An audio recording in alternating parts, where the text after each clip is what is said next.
Split seconds pass between the blow and the fighter's unconscious body.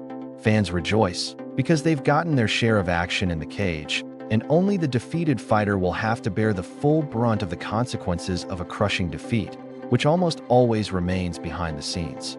Today, we'll lift the curtain a little on the truth from the world and mother and tell you what it's like to endure the most severe consequences after a knockout at the anniversary tournament.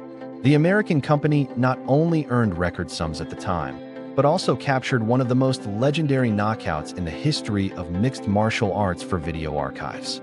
Dan Henderson's hydrogen bomb in the second round against England's Michael Bisping became the highlight of the entire tournament. We'll give fans their share of emotions, and only the Count himself experienced the full horror. This situation, stories after the fight, and on the other hand, after the fight, I didn't remember anything at all. I was in the shower and couldn't even understand what was going on around me. Then I told my manager I couldn't lose by knockout. I don't have any fights scheduled for the next 2 months. What the hell are you talking about? Then all these people come up to me and say they have to take me to the hospital. I replied that I wasn't going anywhere and kept asking what was going on. I was sure that I was someone's cornerman at this show and then was forced to take the fight as a replacement for some unexpectedly former fighter. I was completely sure of this. Ultimately, they pushed me into an ambulance and we went to the hospital, where I finally began to understand what happened in December 1917. Cameroonian fighter Eudora Francis Ngannou, he unleashed all his crushing power on the renowned veteran Alistair Overeem. Entering into an exchange with the Predator in the center of the cage was a fatal mistake for the Dutchman, for which he paid with a horrific outcome. Francis literally threw Alistair into the air with his uppercut, completely knocking him unconscious. After the fight, the fighter himself stated that he wasn't in the worst condition and even experienced a surge of energy. Consciousness returned to me in the cage. I was already conscious, but I didn't remember anything and couldn't think. Then, during my medical examination, my coach approached me, and that's when I began to realize where I was and what was happening. I asked the coach what had happened to me, and immediately realized that if I asked what happened, then something bad has already happened, because when you win, you know what happened. The coach asks, "You don't remember anything at all?" And I say, "I threw it out." "Right circle," and he's coming towards me. The left coach says, "No, you threw a left hook." He threw a right hook and a left uppercut. This fight was very strange in terms of emotions. I had a crazy adrenaline rush. My body didn't feel any fatigue or depression after the knockout. I was completely full of energy. At the recent Gay and Fight Nights tournament, in the main fight of the evening, there was an interesting confrontation of two different styles between former champion Frankie Edgar and future title challenger Kieran Hagen.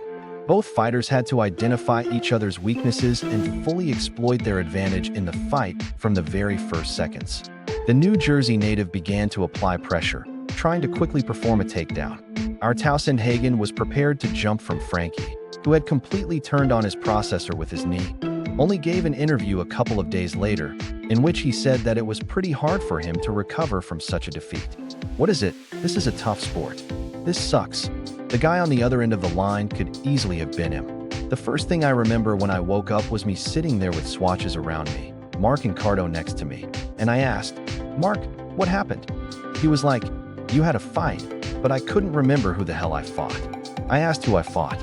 He replied, "Son, Hagen." I was trying to remember how I trained for this fight and couldn't remember. Why did I even have to fight him? I thought maybe I just took this fight on short notice or something. Mark was like, "Dude, you've been preparing for this guy for 2 months." I just couldn't wrap my head around it. The doctor asked me, "We're going to the hospital," and then on the way there, Mrs. Tro in the ambulance asked what day it was in February. I was like, boom, 6, and immediately everything started to snowball. I started remembering. Then I remembered the warm-up and even the first 20 seconds before the knee strike. So everything came back to me, but I don't remember how I left the cage. The fastest knockout in history is, and it marked the beginning of the end of your career. You're a mom, and for us, an incredibly crushing knee to the counter and the subsequent finishing blow remained brutal. It was a test for him, but the game's nonsense took away not only the victory in the fight that evening, but also part of his memory. I absolutely don't remember anything that happened in the cage. I just remember being in the octagon and I was there. Masvidal's knee, I don't remember. I came to full awareness and a sense of reality only in the hospital. I woke up, they turned on the TV, were the Jones and Santos, and then I realized what a bummer I was. I lost to Masvidal today. Russian sniper Akop Stepanyan himself fell victim to a sniper hit from Mike Richmond in his third fight at the Bellator tournament.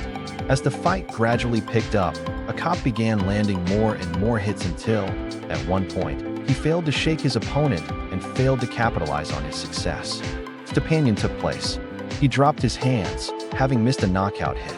A video of the behind-the-scenes scene after this fight appeared on the Iron Rating channel later, showing the fighter completely disorientated in space and time.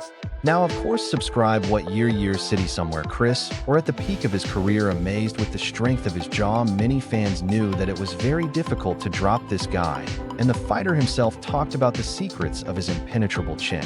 His fight with Anderson Silva came as a surprise to many, who unleashed a series of punches on him and forced him to end up on his back in a shocked state. It wasn't a one-punch knockout, however. This fight took several days out of the American fighter's life. You know, I took a lot of punches, but when I fought Anderson Silva, he dropped me with punches and I fell to my knees and hands. I slid hard and I saw his knee flying at me, and that's it. I'll tell you the truth. For 3 days after the fight, I thought the fight had ended 10 minutes ago, so I lost a couple of Miguel Terra's fight against Michael McDonald was a fatal uppercut that led to his devastating knockout and release from his contract. His entire coach, Ufa Arezu, had to reconstruct the chain of events after the fight because he didn't fully understand what was happening. Miguel asked what was going on and learned how he'd fought after Faraz mentioned Michael's name, and then asked again. It was Mark X. It was a rather frightening moment that wasn't aired on television for obvious reasons. Former U.S. officer Brian Stand had a rather interesting career in a cast, and the ending was one of the most striking in history. Joining a group with Wanderlei Silva, he provided all the fans with a spectacular spectacle. After you were knocked out, and then immediately go answer the guy's questions. When I was knocked out by Wanderlei Silva, it was like watching a rewinding film. I'm sitting on a stool, talking to people, then I get up. I don't remember any of it. When it happened, how I lost the fight. I didn't understand what was happening until Joe came at them. The microphone was in my face. I only remember that. I don't remember any second round. I don't remember how I got up, how I sat down on the stool. I remember the microphone looking into my face, blood dripping nearby, and I realized that I don't remember my victory. So I probably lost.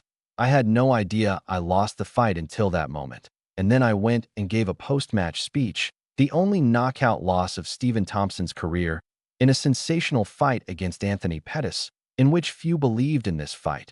Already in the hospital, Wonder Boy I told the camera about my condition after that terrible evening. Now I'm in the hospital. I was just knocked out, but I can't even remember that damn blow. I only remember hitting him, and his nose was bleeding. I woke up already downstairs. When I came to, Chris Weidman was standing to my right. My mom tried to talk to me, but everything's fine.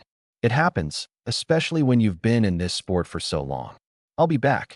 They wanted to check my head, feet, and toes. Because I got out of the shaft, it was a pretty strong dive. We just want to make sure everything is okay.